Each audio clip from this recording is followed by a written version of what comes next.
Breaking news చూస్తున్నాం. మీ నా మనందరి అంటే మనందరి ప్రార్థనలు ఫలించాయి. అందుకే నిమిష ప్రియ విడుదల కాబోతుందట. నిజంగానే మనమంతా ఒకరిని కంగ్రాచ్యులేట్ చేయాలి, ఒకరిని అభినందించాలి. ఆయన ఎవరో కాదు, ప్రపంచ శాంతి దూత doctor K Paul. Yes, on behalf of RTV and RTV viewers తరపున, మీ అందరి తరపున నేను డాక్టర్ కే పాల్ గారిని అభినందిస్తున్నాను. కంగ్రాచ్యులేషన్స్. అండ్ మీరు చేసినటువంటి కృషి ఫలితంగానే ఇప్పుడు నిమిష ప్రియ విడుదల కాబోతుందట.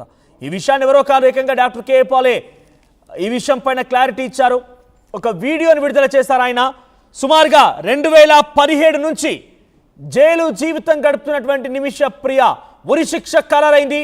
2025 జూలై 16న తనకి ఉరి శిక్ష కూడా విధించాల్సి ఉంది. కానీ కొన్ని గంటల ముందే with the involvement of many prominent leaders and mainly doctor K Paul ఆ ఉరి శిక్ష కూడా కొన్ని రోజుల పాటుగా వాయిదా పడింది. అయితే ఇప్పుడు అక్కడున్నటువంటి బాధితుడు తలాల్ కుటుంబాన్ని కే పాల్ ఎమన్ హౌతీల ప్రభుత్వంతో మాట్లాడి, హౌతీల ప్రతినిధులతో మాట్లాడి, అక్కడి కుటుంబంతో కూడా చర్చించి ఆయన ఫైనల్గా నిమిష ప్రియకు సంబంధించినటువంటి ఉరి శిక్షను రద్దు చేయించాడట.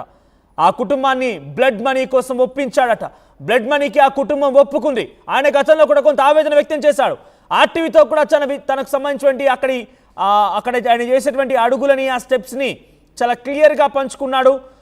ఆర్టీవీతో ఎక్స్క్లూజివ్గా ఆయన ఇంటర్వ్యూలో పాల్గొన్నాడు. చాలా విషయాలు మనం మాట్లాడుకున్నాం. సో డాక్టర్ కే పాల్ కంటిన్యూస్గా అక్కడ ఉరి శిక్షకు సంబంధించి వార్తలు పెద్ద ఎత్తున భారతదేశ ప్రజలు గమనించిన నేపథ్యంలో డైరెక్ట్గా ఎంట్రీ ఇచ్చారు. కొన్ని రోజుల పాటుగా యెమెన్లోనే ఉన్నారు. ఆ కుటుంబాన్ని అంగీకరింపజేశారు.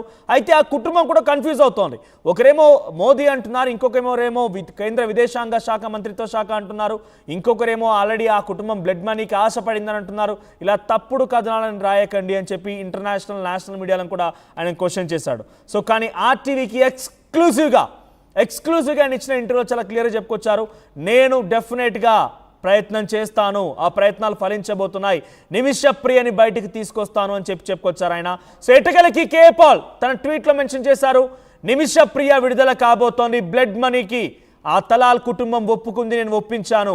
చర్చలు చివరి దశకు చేరుకున్నట్టుగా ఆయన చెప్తూ ఉన్నారు. విడుదల పైన ఇంకా అక్కడి యెమెన్ ప్రభుత్వం అయితే క్లారిటీ ఇవ్వలేదు. కానీ కే పాల్ మాత్రం ఆయన చాలా స్పష్టంగా విడుదల కాబోతుంది అనేటువంటి మాటలు మాట్లాడుకొచ్చారు. ఒకసారి కే పాల్ ఏం మాట్లాడారో ఆ వీడియో మీరు చూడండి. ఆ తర్వాత మరిన్నిగా అసలు యెమెన్లో ఎటువంటి ఇబ్బందులు ఎదుర్కొంది, ఎక్కడ నిర్బంధించారు, ఏం జరిగింది అనేది వివరించే ప్రయత్నం చేస్తాం. గొప్ప మిరకల్స్ దేవుడు చేశారు. We want to thank God. ఎందుకంటే ఎవరూ చేయలేని పని, చట్టాలు చేయలేని పని, ప్రభుత్వాలు చేయలేని పని, ఎన్నో విధాలుగా అందరూ ఆశలు కోల్పోయారు కదా. అప్పుడే దేవుడు మనకి ఆశ చూపిస్తాడు. అందుకే 10వ తారీఖు నేను అక్కడ యెమెన్ ప్రెసిడెంట్ ఉత్తరం రాశాను. 12వ తారీఖు ఇమీడియట్ గా కాల్ వస్తే చైర్మన్ గారితో ఇక్కడికి వచ్చేసాను. 13 నుంచి కంటిన్యూ మీటింగ్స్. 16ని తన్ను చంపేస్తారు అని అన్ని కన్ఫర్మ్ అయిపోయి మీడియాలో మనం చూసాం. కుటుంబం ఒప్పుకోలేదు, గవర్నమెంట్ ఒప్పుకోలేదు, ఎవరూ ఒప్పుకోలేదు. అప్పుడు దేవుడికి ఏడ్చుకున్నాం కదా, ప్రార్థన చేశాను కదా. మీరందరూ ప్రార్థించారు. ముస్లిం లీడర్స్, మీరు అక్కడ ఉన్న క్రిస్టియన్ లీడర్స్, హిందూ లీడర్స్ అందరూ ప్రార్థించారు నిమిష ప్రాణాన్ని కాపాడడం కొరకు. అలాగే అనేక ప్రాణాలు మనం కాపాడాలి, ఇదొకటే కాదు. కానీ దీని ప్రాముఖ్యత ఏంటి అన్నది తర్వాత మీకు అర్థమవుతుంది. ఇది ఎట్లా జరిగింది అన్నది మీకు తర్వాత అర్థమవుతుంది, ఇప్పుడు కాదు. ఇప్పుడు ఆ కుటుంబాన్ని అందరికీ నేను వందనాలు చెప్తున్నాను. ముఖ్యంగా మీడియా మిత్రులు, మీరే కానీ ఇది హైలైట్ చేయకపోతే నాకు తెలియకపో, అసలు నాకు తెలిసిందే ఢిల్లీలో ఒక సీనియర్ మోస్ట్ మన తెలుగు మీడియా మిత్రుల ద్వారా. వారు చెప్పిన తర్వాత అయ్యో ఎంత అన్యాయమా, ఇన్ని సంవత్సరాల తన జైల్లో ఉంది, ఎవరు ఏమీ చేయలేకపోయారా, కోర్టులు ఏమి చేయలేకపోయాయా, అయితే దేవుడా నువ్వు చేయగలవు కదా, నాకు ఎంత మంచి సంబంధాలు మీరు ఇచ్చారని. అందుకే నేను సీక్రెట్ గా వచ్చిన తర్వాతే ఇంకా సక్సెస్ అవుతున్నా మీరు ప్రార్థించాలన్నప్పుడే నేను మీకు వీడియోలు రిలీజ్ చేశాను. అందుకని 5 గ్రూపులకి, అటు గ్రూపు ఇటు గ్రూపు, నాకు హెల్ప్ చేసిన ప్రతి ఒక్కరికి వందనాలు చెప్తున్నాను. ముఖ్యంగా ఇప్పుడు ఏమి జరగాలి అన్నది మనకు తెలుసు. ప్రధానమంత్రి గారు వారి ద్వారా గవర్నమెంట్ ఎంబసీ ద్వారా మీకు ఇక్కడైనా అంబాసిడర్ హెల్ప్ చేస్తారు, లేదా యెమెన్లో ఎంబసీలు లేవు గనుక ఒమాన్లో ఉంది, సౌదీలో ఉంది, ఇరాన్లో ఉంది. గొప్ప మిరకల్స్. రైట్, ఇది కేపాల్ మాట్లాడుతున్న మాటలు. ఎట్టకెలకి ఏదేమైనా కూడా ప్రార్థనలు ఫలిస్తున్నట్టుగానే కనబడుతోంది. కేపాల్ చాలా క్లియర్గా చెప్తున్నారు, నిమిషప్రియ విడుదల కాబోతుంది అనేటువంటి మాటల్ని చాలా స్పష్టంగా తెలియజేస్తున్నారు ఆయన. సో ప్రస్తుతానికి కేపాల్ మాటలు మీరు చూస్తారు కదా, ఒకసారి అసలు ఏం జరిగింది మళ్ళీ క్లుప్తంగా మనం తెలుసుకుందాం. కొత్తగా ఎవరైనా నిమిషప్రియ అంశానికి సంబంధించి చూసిన వారికి చాలా స్పష్టంగా అర్థమయ్యే విధంగా మనం మాట్లాడుకుందాం. సో నిమిషప్రియ 2007లో ముందుగా సౌదీకి వెళ్ళింది.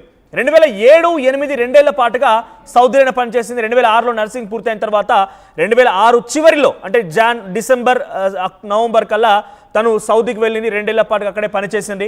ఆ తర్వాత తిరిగి మళ్ళీ కేరళకు వచ్చింది. కేరళకు వచ్చి మళ్ళీ ఈసారి సౌదీకి కాకుండా యెమెన్కి వెళ్ళింది. యెమెన్కి వెళ్ళి అక్కడ ఒక కాంట్రాక్ట్ బేసిక్లోనే ప్రభుత్వం చేత నిర్వహించినటువంటి ఒక క్లినిక్లో పనిచేయడం ప్రారంభించింది. సో అక్కడ నర్సుగా చేయడం ప్రారంభించిన తర్వాత కొన్ని రోజుల పాటు అక్కడ నర్సుగా చేసింది. అయితే అప్పుడే ఇక్కడ ఉన్నటువంటి తలాల్ కుటుంబంతో ఈ నిమిషప్రియకి పరిచయం ఏర్పడింది. ఈ పరిచయం ఎలా అంటే, తలాల్ కుటుంబానికి సంబంధించినటువంటి తన తల్లిని, తన ఇంట్లో వాళ్ళందరినీ కూడా అక్కడ తీసుకొచ్చి ట్రీట్మెంట్ ఇప్పిస్తూ ఉండేవాడు. అలా నిమిషప్రియకి ఆ తలాలకు మధ్య పరిచయం ఏర్పడింది. ఆ తర్వాత కొన్ని రోజుల పాటు అంటే పరిచయం ఇన్ ద సెన్స్ వాళ్ళిద్దరి మధ్య కేవలం ఒక పేషెంట్ అండ్ డాక్టర్కి సంబంధించిన పరిచయం మాత్రమే. ఆ తర్వాత 2011లో మళ్ళీ తిరిగి కేరళకు వచ్చి కేరళలో థామస్ అనేటువంటి ఒక వ్యక్తిని పెళ్లి చేసుకొని ఇద్దరు కలిసి మళ్ళీ యెమెన్ వెళ్ళిపోయారు. సో ఇద్దరు వెళ్ళిపోయిన తర్వాత అక్కడ యెమెన్లో ఇటు నిమిషప్రియ నర్సుగా పనిచేస్తూ ఉండేది హాస్పిటల్లో. ఆ తర్వాత తన భర్త కూడా అక్కడ ఎలక్ట్రీషియన్గా పనిచేస్తూ ఉండేవాడు. సో వారికి ఎడారి కాలంలో ఒక కూతురు కూడా పుట్టింది. సో ఆ తర్వాత కుటుంబం అక్కడ పోషణ ఇబ్బందిగా అయిపోయింది. అక్కడ పని చేయలేకపోతున్నాడు, పని దొరకడం లేదు, భర్తకు కూడా కొంత ఇబ్బందిగానే ఉంది. ఎక్కడో కానరాని రాజ్యానికి వెళ్ళిపోయి అక్కడ బతకాల్సిన అవసరం ఏముందని చెప్పి భావించినటువంటి నిమిషప్రియ తన భర్తని కుమార్తెని ఇద్దరిని మళ్ళీ కేరళకు పంపించింది. సుమారుగా 2013లో ఆ భర్త అండ్ కుమార్తె ఇద్దరు కూడా మళ్ళీ తిరిగి వెనక్కి వచ్చేశారు. అయితే ఆ తర్వాత నిమిషప్రియ అక్కడ 2015 చివరిలో అప్పటి వరకు నర్సుగా పనిచేస్తున్నటువంటి నిమిషప్రియకి కొంత ఆలోచన వచ్చింది. ఇక్కడ నేనే నిజంగా ఒక క్లినిక్ స్టార్ట్ చేస్తే ఎలా ఉంటుందనేటువంటి ఆలోచనతో ఈ తలాల్ అనే యువకుడితో పరిచయం కాస్త ఈ క్లినిక్ ప్రారంభించే విధంగా ప్రోద్బలం దొరికింది. అట్ ది సేమ్ టైం ఈ నిమిషప్రియ ఇక్కడ ఒక అసిస్టెంట్ కూడా ఉన్నారు. అసిస్టెంట్ ఇన్ సెన్స్ తనతో పాటుగా పనిచేసే ఒక కొలీగ్ కూడా ఉంది. సో తను కూడా నిజంగానే నువ్వు సొంతగా ఒక హాస్పిటల్ స్టార్ట్ చేస్తే బాగానే ఉంటుందన్న ఒక ఆలోచనతో ఒక క్లినిక్ స్టార్ట్ చేయాలనుకున్నారు. సో 2015లో ఈ ఆలోచనను ఎగ్జిక్యూట్ చేస్తూ కొంచెం ముందుకు పడేసి 2015 చివరి అంటే నవంబర్ డిసెంబర్ ఆ సమయానికల్లా ఇక క్లినిక్ని ప్రారంభించడం మొదలుపెట్టారు. సో ఇక్కడ యెమెన్ రూల్స్ ప్రకారంగా ఏంటి, అక్కడ క్లినిక్ ప్రారంభించాలి అనుకుంటే డెఫినెట్గా అక్కడ లోకల్ నేషనల్ సిటిజన్ అయి ఉండాలి. సో దానికి సహకారం ఉంటేనే అక్కడ క్లినిక్ స్టార్ట్ చేయొచ్చు. దీంతో ఏమైపోయింది, తన దగ్గర ఉన్నటువంటి 6 లక్షల సుమారుగా రియాల్స్, అక్కడ యెమెన్ కరెన్సీలో సుమారుగా 6 లక్షల కరెన్సీ ఇచ్చిందట. సో దీంతో పర్మిషన్ తీసుకున్నాడు తలాల్ తన పేరు మీదనే. లీగల్గా పర్మిషన్ మొత్తం తలాల్ పేరు మీద ఉంటే దానికి పనిచేసే వ్యక్తి మాత్రం ఇక్కడ నిమిషప్రియ.